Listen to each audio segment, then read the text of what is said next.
कि रसूल मुहतरम सल्लल्लाहु ताला अलैहि वसल्लम की ज़िंदगी पाक से मैं आपको बताऊं, पावर जब हो, गलबा जब हो, उस वक्त कैसे लोगों के साथ मामलात किए गए।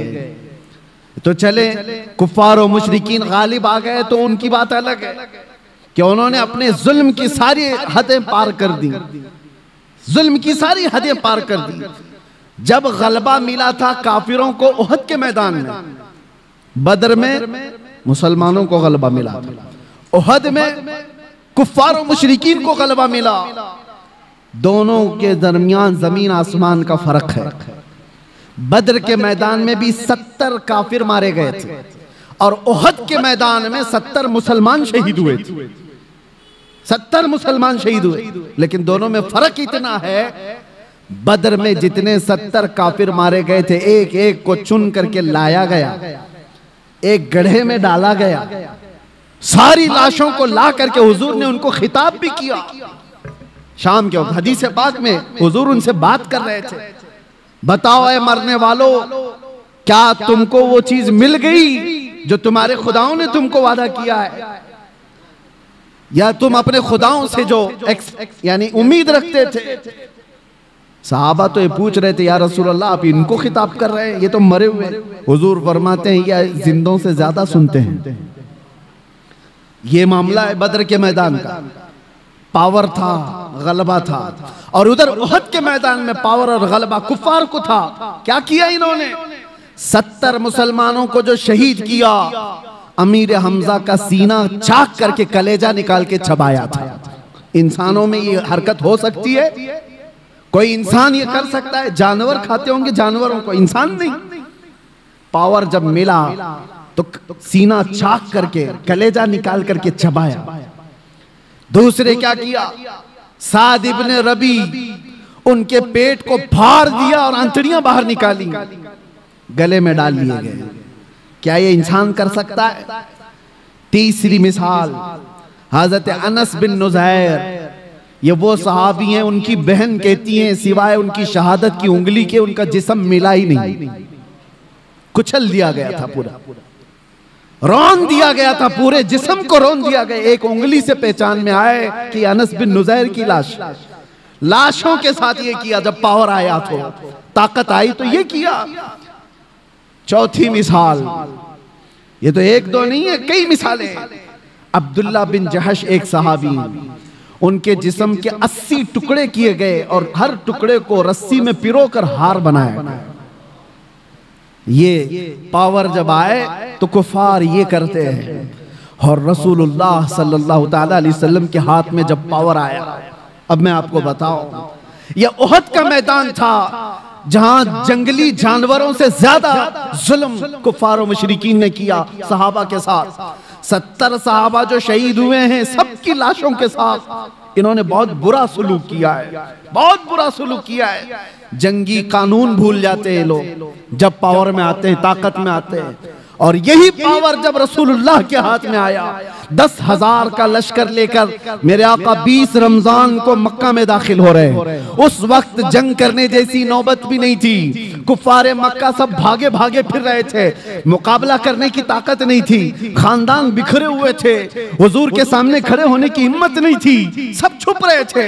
और नबी पाक सल्लल्लाहु ताला अलैहि वसल्लम के सहाबा शाहाना अंदाज में हरम काबा में दाखिल हो रहे थे। लब्बैक की सदाएं गूंज रही थी, हरम काबा की सरजमीन चूमी जा रही थी और अल्लाहु अकबर की सदाओं से मक्का गूंज रहा था। उस वक्त जानते हो 10,000 का लश्कर जब मक्का में आया हो, हैबत ऐसी तारी थी सबके दिलों पर कि लोग दीवारों से चिपके हुए खड़े थे, कोई दरवाजों के अंदर बंद खड़े थे। लेकिन मेरे आका सल्लल्लाहु अलैहि वसल्लम जब हरम काबा में आए, अजान दी गई और फिर मक्का वालों को बुलाया गया। कहाँ हैं सारे लोग? हैरत होती है आपको, तारीख उठा करके देखो, हैरत होगी।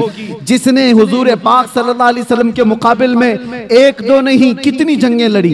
जंगे बदर में मुकाबिले में अबू सुफियान है, जंगे उहद में मुकाबिले में अबू सुफियान है, जंगे खंदक में मुकाबिले में अबू सुफियान है। हुजूर के मुकाबिले में अबू सुफियान इतनी जंगें हुजूर के मुकाबिले में लड़ते रहे और हुजूर उस दिन ऐलान करते हैं, मक्का के फतेह मक्का के दिन जब पावर हाथ में है, मेरे आका फरमाते हैं जो भी मक्का में इधर उधर छुप करके भाग रहे हैं उनको डरने की जरूरत नहीं, नहीं, जो मेरे दादा अब्दुल मुत्तलिब के घर में आ गए वो पनाह में है, जो अबू सुफियान के घर में आ गए वो पनाह में है।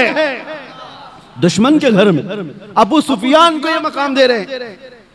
हुजूर फरमाते जो अबू सुफियान के घर में आ गए वो पनाह में है, जो खाने काबा के इर्द गिर्द आ गया वो पनाह में है, उससे जंग नहीं की जाएगी। और जो तलवार उठाया हुजूर से मुकाबला करना चाहा वो कैदी बना करके लाए गए, पकड़ करके लाए गए। फतेह मक्का का दिन है। सहाबा तो सहाबा है जो बरसों से जंगों की जिंदगी देख रहे हैं हुजूर के साथ। मेरे अजीजों, उनकी कुर्बानियां कम नहीं है। हजरत अबू हुरैरा से पूछो, हदीसें बताती हैं ऐसी ऐसी जंगों में सहाबा गए, कहते हैं कि पैरों पर कपड़े बांधने पड़ते थे, सारे नाखून उखड़ गए थे। ऐसी जंगें वो लड़ कर के आए बगैर चप्पल पहने। मेरे आका सल्लल्लाहु अलैहि वसल्लम से कभी उन्होंने ये सवाल नहीं किया था कितना लंबा आप लेकर के जाएंगे।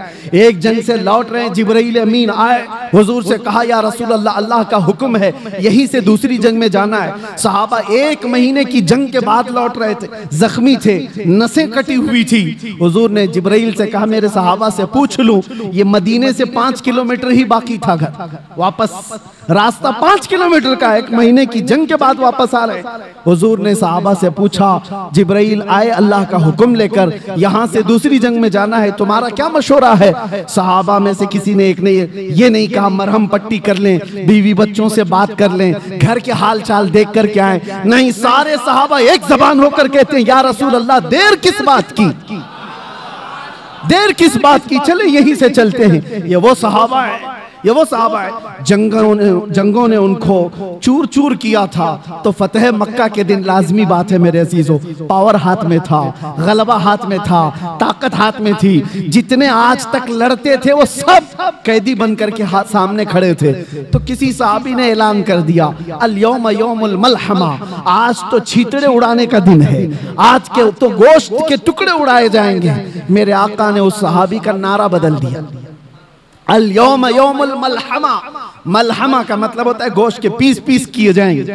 हुजूर ने उनकी जुबान को बदल दिया और कहा ना ला, अल यौम यौमुर रहमा, आज का दिन तो रहमत का दिन है, आज का दिन तो रहमत का दिन है। लाओ दुनिया में ऐसी मिसाल, पावर में आ जाए, ताकत में आ जाए, तब वो माफ करता। ये जालिम कुत्ते क्या समझते हैं, जिनके हाल चाल ये है कि छोटी सी ताकत के मालिक बन गए तो निहत्तों पर जुल्म करते हो।